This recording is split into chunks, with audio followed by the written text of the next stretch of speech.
Breaks a rather dubious record. Coming up, you'll hear what one Wisconsin senator would like to see happen to break the longest shutdown in the country's history. You'll also hear the message from one local business owner delivered outside the U.S. Supreme Court today. But we begin today with the ongoing firestorm surrounding the Department of Public Instruction.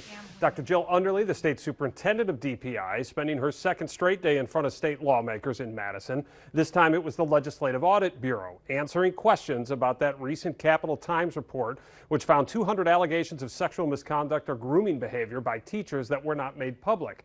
Yesterday, DPI did announce changes to policies related to those investigations, including providing more transparency on this database that shows which educators have had their teaching licenses revoked and ultimately why. The report has also spawned new legislation now circulating in Madison.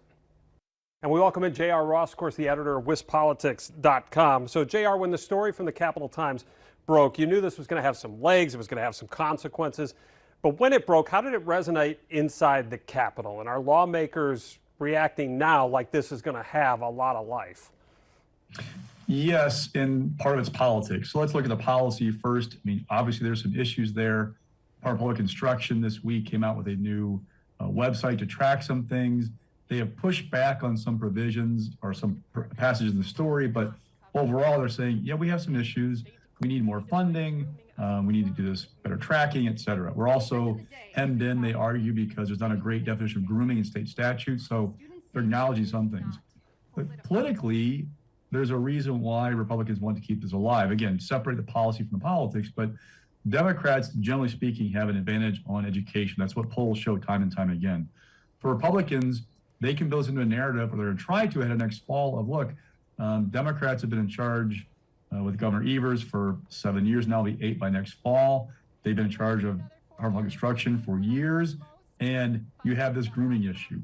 You have reading scores that are not rebounding the way other states have. We could be doing more. They're trying to neutralize that advantage Democrats have and point to a different path in education ahead of next fall.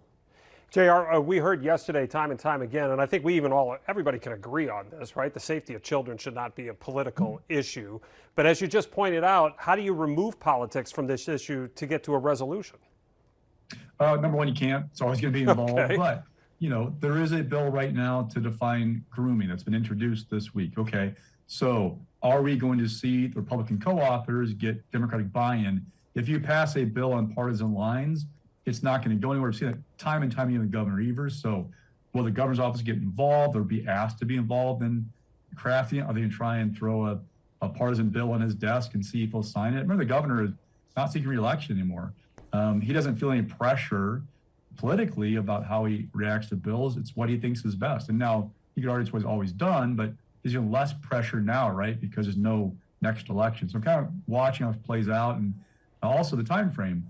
It's hard to imagine, but even in early November, the days are running out for this legislative session.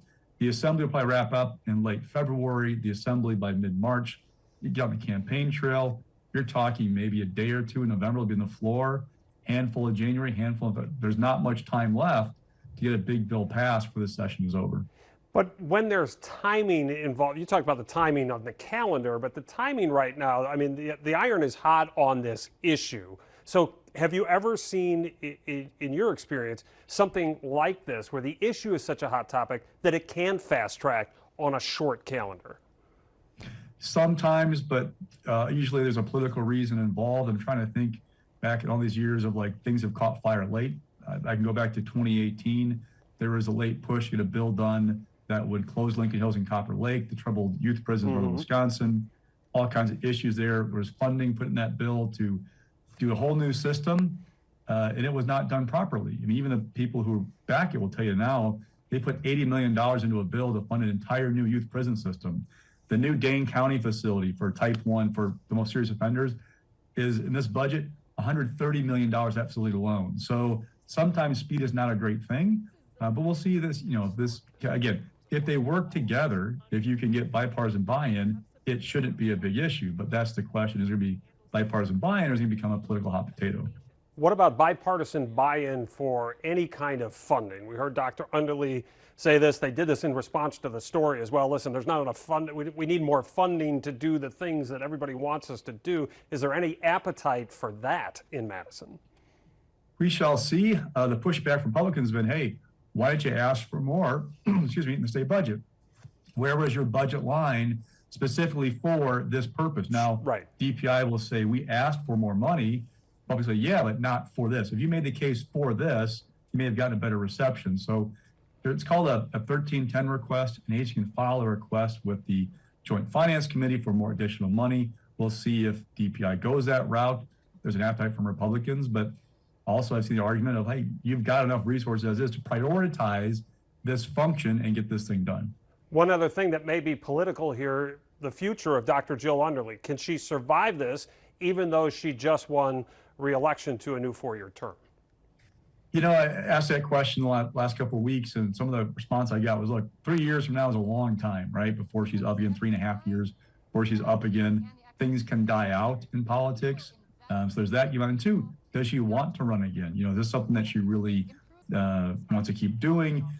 Some of the people I talked to in the Capitol from both sides of the aisle have argued that she has not handled this very well politically.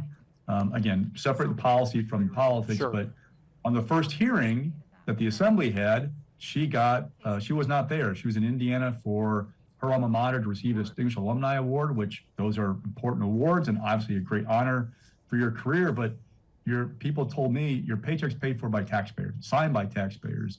Your first responsibility is your day job. You should have been there. And so it wasn't a great look. Again, 3.5 years is a lifetime in politics. So we'll see. And we have to know if she wants to run again in the first place. What about finishing the 3.5 years? She she said calls for her to resign were preposterous. She has shown no interest in stepping down. So I'm not seeing any legs just yet of that push by some Republicans, and not by all, but by some. I've not seen any real getting legs with that so far. All right, JR, thanks as always for the time and the insight. We appreciate it. Anytime.